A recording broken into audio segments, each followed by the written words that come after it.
Günaydın arkadaşlar. Yine somon balığından balık çorbası. Türk somon balığı. Balıklı çorba.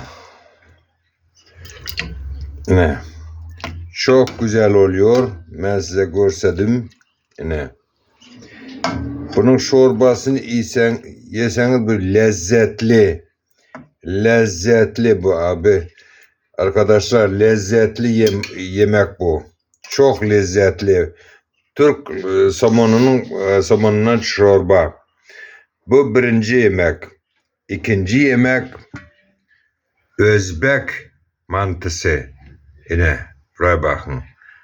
Ahmet Aşçı'nın restoranında bugün iki türlü yemek var. Balık çorbası, Özbek mantısı, her bir şeyler var.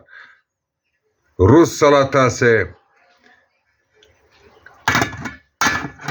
Ana. Afiyet olsun.